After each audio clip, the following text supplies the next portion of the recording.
Hello everyone. Thank you so much for liking and sharing my last video in which I talked about 3 things for complete fitness. आज हम बात करने वाले हैं ऐसे ही एक बहुत ही इम्पोर्टेंट मसल के बारे में जो कि हमारे फिटनेस के लिए बहुत ही इम्पोर्टेंट है, जिसे हम कहते हैं कोर मसल। ये कोर मसल आखिर है क्या? आपके फिटनेस इंस्ट्रक्टर से आपने बहुत बार सुना होगा कि आपके कोर को एंगेज कीजिए, आपके कोर को टाइट रखिए वाइल डूइंग एनी एक्सरसाइज।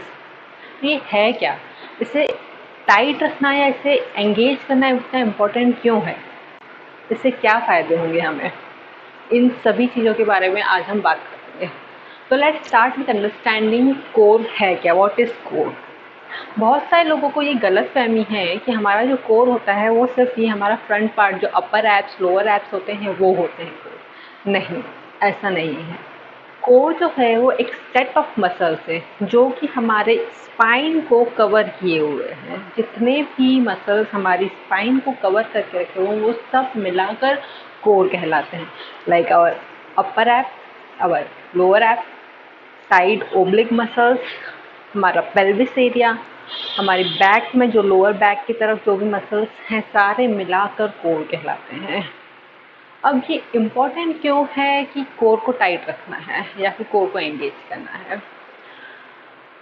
आप कुछ भी काम करते हैं तो आपको आपके हाथों की ज़रूरत नहीं हो सकती एक बार, पर आपकी कोर की ज़रूरत हमेशा रहेगी। आप बैठे भी रहेंगे सिंपल तो भी आपको कोर की ज़रूरत है, आप खड़े हैं तो भी आपको कोर की ज़रूरत है। किसी भी तरीके के काम हो आपको कोर की ज़रूरत है। तो ये बहुत इम्पोर्टेंट है कि आप आपके कोर को स्ट्रॉन्ग करें।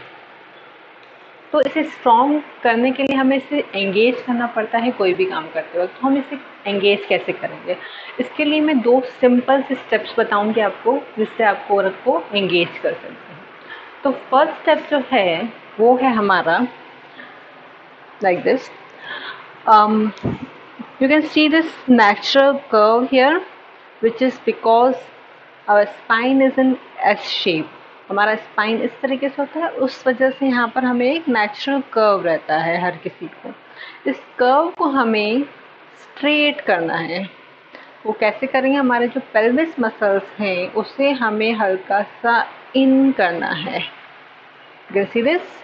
ये इस तरीके से हमारा एक नेचुरल कर्व है पीछे, उसे हमें पेल्विस एरिया को इन करके ये नेचुरल कर्व को स्ट्रेट करना है। उससे हमारा जो हिप एरिया है वो भी टाइट हो जाता है। तो ये था हमारा स्टेप नंबर 1। अब हम बात करेंगे step number 2। You can see this area, this is in.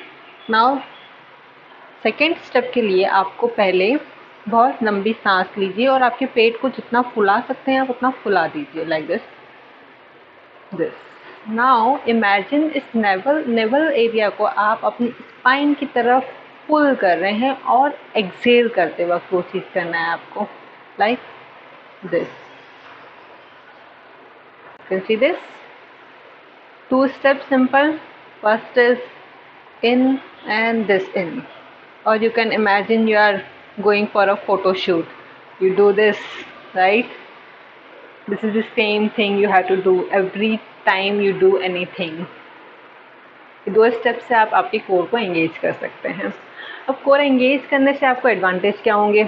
आपका जो नीज रहते हैं उस पर आपका लोड कम पड़ेगा, आपको इंजरीज के चांसेस कम रहेंगे। आपके एंकल पे लोड कम पड़ेगा, उससे आपको इंजरी के चांसेस कम हो जाते हैं। आप लॉन्ग टर्म में जब एज करते हैं आपका पोस्चर जो है बॉडी का वो मेंटेन रहता है। ये सब एडवांटेज आपको एज करते हुए मिलेंगे।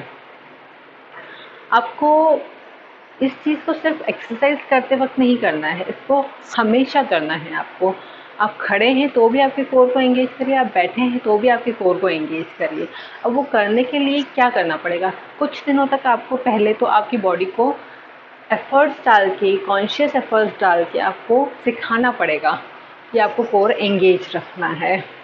बार बार आपकी बॉडी को एफर्ट्स डालिए, कॉन्शियस रिमाइंड करवाइए कि engage your core while walking, while running, while standing, while sitting. Every time just remind yourself, and after a few days you will notice कि आपकी बॉडी वो अनकॉन्शियसली खुद ही आपके लिए करने लगेगी। तो आपका जो कोर है वो बहुत स्ट्रॉन्ग हो जाएगा, आपको लॉन्ग टर्म में बहुत ही एडवांटेजेस मिलेंगे इस चीज़ के। So engage your core, stay fit, stay hydrated with me, Dolly. Bye bye.